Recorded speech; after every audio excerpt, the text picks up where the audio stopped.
You saw that man that came again today? I saw him. I see all of them. You don't feel anything, like, this is not normal. Normal? What is normal? This is how we survive.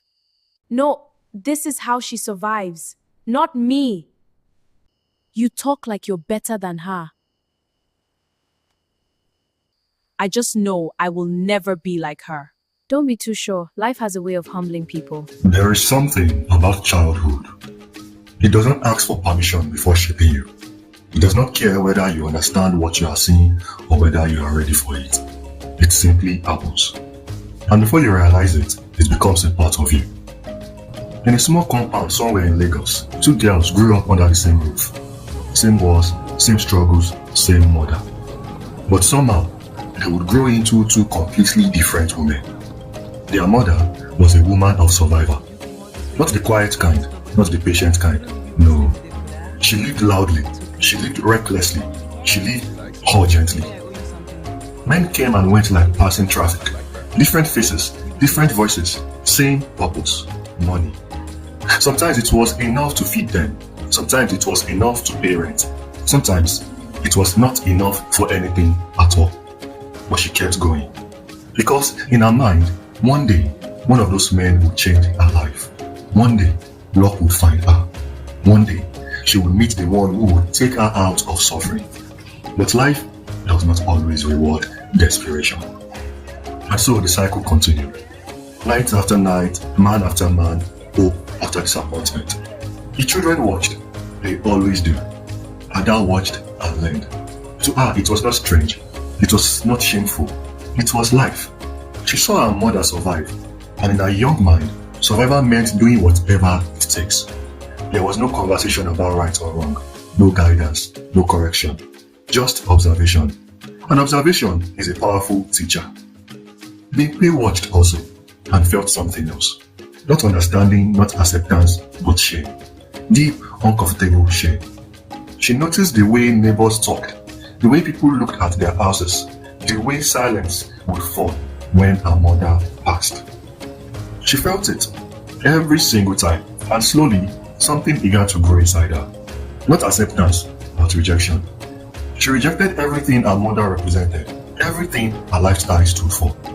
Where others saw survival, Bimpe saw disgrace. Where others saw normal, Bimpe saw a warning. Two children, one environment, two completely different interpretations. That is how life works. Because what you see is not always what you become. Sometimes it is what you choose to run away from. Years passed, and as they grew, so did their choices. Ada became comfortable with attention. She understood early the power she had. She knew how to smile, how to talk, how to attract. It came naturally. Not because she was taught directly, but because she had seen it too many times. And when life became harder, when money became scarce, when survival became urgent, she followed the only path she knew. The same path her mother walked. Not out of wickedness, not out of pride, but out of familiarity. It was what she understood. And sometimes, people choose what they understand, even if it destroys them. Bimpe chose differently. She held on to her pain and turned it into discipline. She avoided attention.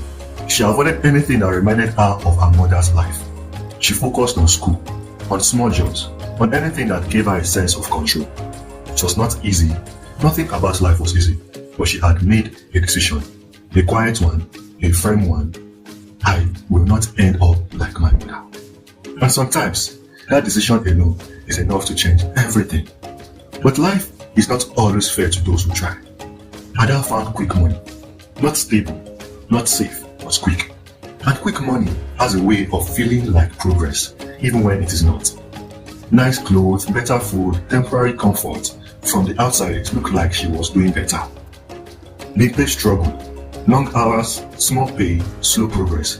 There were nights she questioned herself, wondering if she was being foolish, wondering if there was an easier way.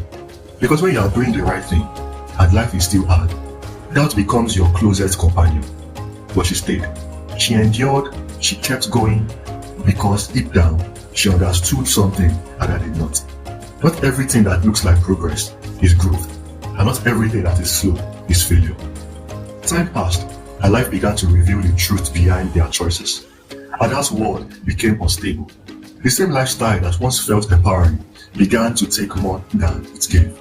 Disrespect, danger, loneliness. Because the truth is, some roads do not lead anywhere. They only go in circles. And eventually, you begin to feel it. The emptiness, the exhaustion, the weight of choices that no longer feel right, but feel too late to change. Pinkpe's world was different. Still difficult, still slow, but steady. There was growth, small but real. Respect, peace, direction.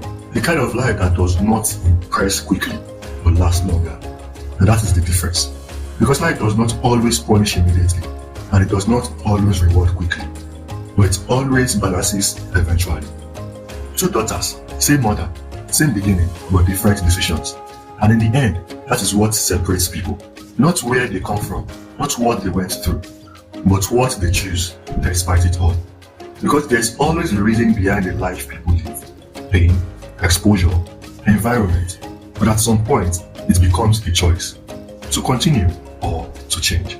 And that choice is where destiny begins.